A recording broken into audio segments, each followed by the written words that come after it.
Evening. I'm Brent Solomon. We begin tonight with breaking news coming out of the Middle East. The Washington Post is reporting Israel and Hamas have agreed to a tentative deal that would free dozens of hostages in exchange for a 5-day pause in fighting. Barring any last-minute hitches, Hamas would free at least 50 hostages in batches every 24 hours. The stop in fighting would also allow much-needed humanitarian relief to enter Gaza.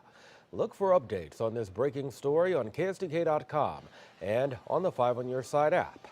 Closer to home now, a Missouri man lost his son during the Hamas attacks just last month. In a story you'll see only on 5 on Your Side, a group of Jewish fraternity brothers from Mizzou are making sure he doesn't grieve alone. Annie Krall joins us now with her exclusive report. Annie. Well, exactly, Brent. 3 AEPI brothers from Mizzou are home for Thanksgiving break. I asked them why would they want to be part of a funeral ritual for a man they'd never met. Like here in America, it's kind of hard to help out in some ways. So any way that we could figure it out, how to help, we're willing to do it. Driving more than 3 hours south of Columbia, almost 20 AEPI brothers from Mizzou made the trip to Branson on October 9th. Their Jewish fraternity president learned about Ariel Presso, who had just lost his son in the October 7th Hamas attacks while attending a music festival in the desert. More sadness than I had ever felt, because I can't imagine what this guy is going through. And not only that, he's all alone in Branson, where there's not a huge Jewish community. In the Jewish faith, sitting Shiva means eating and telling stories about those who passed. But a few things were missing for the prayer circle called a minyan. To have a minyan, which is a group of 10 people in Judaism who say a prayer. It's not just when somebody dies. Usually Jewish prayers are said in a group of 10, making it a minyan. And he didn't have 10 people to be part of the minyan with him. All 3 of the AEPI brothers are Parkway Central High School graduates. Ryan and Brian have known each other since preschool. They say this chapter of their college years is one of the most meaningful. It's hard enough losing someone, let alone your son, in a horrible act like what just happened. And then to be alone, putting yourself in those shoes, it really is upsetting. So we wanted to really just get down there and make sure that he knew that he had a community surrounding him. The Chesterfield native said if you're interested in helping Israel, consider donating to an organization like the Jewish Federation of St. Louis or the Jewish National Fund. Brent? Annie, thanks for that report. Tonight, United Auto Workers members at Ford and Stellantis have approved their new labor deals. Nearly 69% of workers at both companies voted in favor of the new agreements. In comparison, only about 55% of GM workers approved their new contracts. These 3 deals affect about 145,000 workers, including nearly 4,000 at the GM plant in Wentzville. The agreements will run until 2028. Well, today marks 2 years now since a deadly crash killed 2 MoDOT workers and seriously injured a third as they were working along Telegraph Road in South County. 5 on Your Side's Mercedes McKay shows us how one of the victims' families is honoring their loved one's life while still fighting for change. For Tanya Muskoff, the last 2 years can only be described in one way. Pure hell.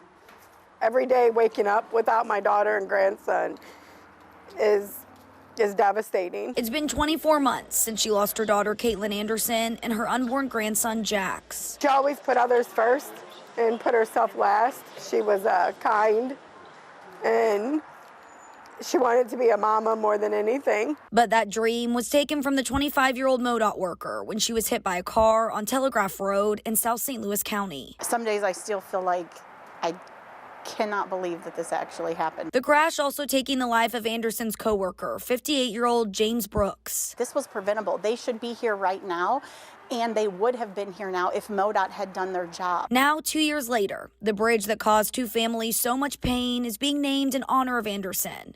But family, friends, and legislators aren't stopping there. After we learned all of the different mistakes that MoDOT had made, that this was preventable.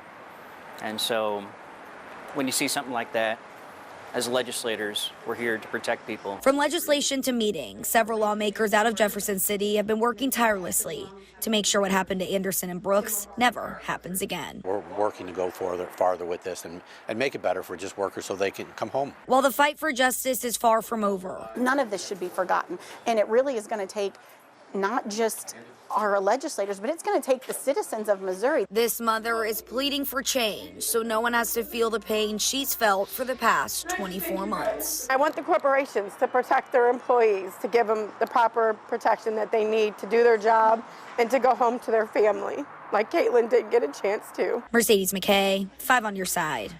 And a part of Interstate 70 in North St. Louis is being named after Brooks to keep his legacy alive. His co-worker, Michael Brown, was hurt in that crash. He survived. Well, today an event at the St. Louis County Courthouse to help more kids find a forever family. Adoption Saturday is a national event held the Saturday before Thanksgiving during National Adoption Month. We caught up with a woman who decided to adopt a child, and she encourages others who are thinking about it to make that move. I'm a regular person who had never been a parent before I became a foster parent and now an adoptive mom. It's regular families who become foster families and create homes, and these children are magical and incredibly deserving, and there's such a need. Anyone interested in fostering or adopting a kid, you're encouraged to reach out to the Children's Division at the Missouri Department of Social Services. Tonight, dozens of families are a bit more prepared for Thanksgiving. This morning, the People's Community Action Corporation and Betty Jean Kerr Health Centers gave away meals.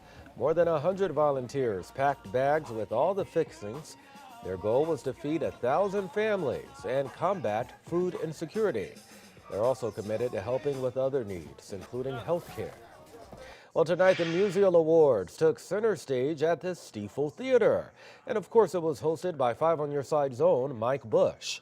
The nationally televised show honors those who display exceptional kindness and sportsmanship, both on and off of the field. Former Cardinals pitcher Adam Wainwright received an award for his extraordinary career and character. Crystal City's Bill Bradley received the Lifetime Achievement Award.